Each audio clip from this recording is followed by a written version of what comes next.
Hello students, welcome back to my channel. I welcome you in my new series that is called Difference Between। और आज हम aerobic और anaerobic respiration का difference देखेंगे, जो कि क्लास 10th में क्वेश्चन पूछ लिया जाता है डायरेक्ट कि एरोबिक और एनारोबिक रेस्पिरेशन में डिफरेंस बताओ, या फिर इसकी डिफ़ाइन भी आ जाती है कि एरोबिक या एनारोबिक रेस्पिरेशन की डिफ़ाइन करो उसको 1 मार्कर में। सो अब देखते हैं क्या डिफरेंस है एरोबिक और एनारोबिक रेस्पिरेशन का। So let's start. अब एरोबिक रेस्पिरेशन जो होता है, देखो it is a type of a respiration that occurs in the presence of oxygen. कि ऑक्सीजन की प्रेजेंस में जो रेस्पिरेशन होता है उसको हम एरोबिक रेस्पिरेशन बोलते हैं। जैसे जो हम ह्यूमन बींग्स हैं, हम एरोबिक रेस्पिरेशन करते हैं, ठीक है। अब आ जाते हैं एनारोबिक रेस्पिरेशन। एनारोबिक रेस्पिरेशन जो होता है वो एब्सेंस ऑफ ऑक्सीजन में होता है। एरोबिक प्रेजेंस ऑफ ऑक्सीजन में होता है और एनारोबिक एब्सेंस ऑफ ऑक्सीजन में होता है। तो इसकी डिफाइन पढ़ लेते हैं एक बार। A type of respiration that occurs in absence of oxygen, तो वो हमारा क्या हो गया, that is called anaerobic respiration. तो अगर डिफाइन आती है तो आपको फर्स्ट पॉइंट लिख देना है, ठीक है। एरोबिक में प्रेजेंस ऑफ ऑक्सीजन में होता है रेस्पिरेशन और एनारोबिक में एब्सेंस में होता है, ठीक है। नेक्स्ट पॉइंट पे आते हैं, दैट इज सेकेंड पॉइंट कि complete oxidation of food takes place. Food में कंप्लीट ऑक्सीडेशन होता है, ठीक है। प्रॉपर अमाउंट ऑफ एनर्जी उसमें लगती है ऑक्सीडाइज होने में, ऑक्सीडेशन होता है। और जबकि एनारोबिक में इनकम्प्लीट ऑक्सीडेशन होता है, incomplete oxidation of food takes place, ठीक है। अब थर्ड में आते हैं, that is more amount of energy is release. अब देखो कंप्लीट ऑक्सीडेशन हो रहा है, अगर फूड अच्छे से ऑक्सीडेशन हो रहा है तभी तो एनर्जी प्रोड्यूस करेगा, तो इसीलिए एनर्जी तभी अच्छे से रिलीज हो पाएगी। तो more amount of energy is release as compare to anaerobic respiration.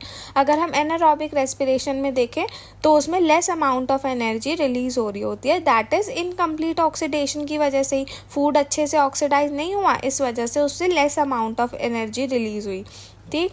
अब आ जाते हैं फोर्थ पॉइंट पे, that is and products at carbon dioxide, water and energy. तो जो एंड प्रोडक्ट्स निकल के आते हैं वो क्या आते हैं, कार्बन डाइऑक्साइड, वाटर और एनर्जी आते हैं।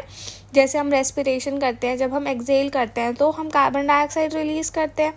ऐसे ही एनारोबिक रेस्पिरेशन में भी कार्बन डाइऑक्साइड और एनर्जी दोनों सेम रिलीज होते हैं, पर वाटर की जगह पे वो लैक्टिक एसिड या अल्कोहल रिलीज करता है, ठीक है। तो ये डिफरेंस है कि जो एरोबिक रेस्पिरेशन है वो उसमें कार्बन डाइऑक्साइड, वाटर और एनर्जी एंड प्रोडक्ट्स होते हैं, और जो एनारोबिक रेस्पिरेशन है उसमें हमारा कार्बन डाइऑक्साइड, लैक्टिक एसिड या फिर अल्कोहल में से कोई एक चीज़ रिलीज करेगा और एनर्जी, ठीक है।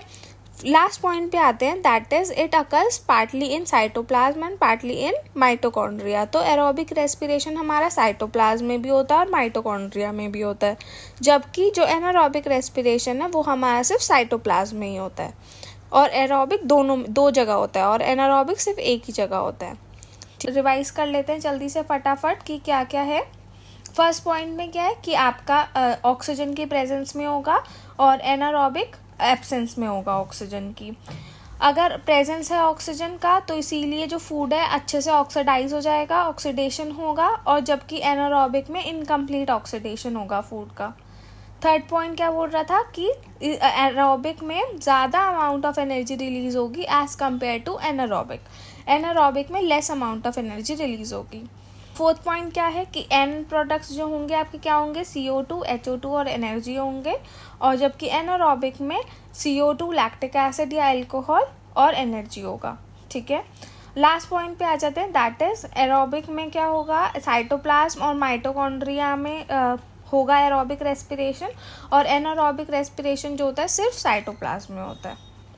ऑलराइट, आई होप आपको समझ में आया होगा, और please be ready for next episode. और आप मेरे चैनल को सब्सक्राइब कर सकते हो और ऐसे ही वीडियोज़ के लिए। तब तक के लिए बाय बाय, नेक्स्ट वीडियो में मिलते हैं।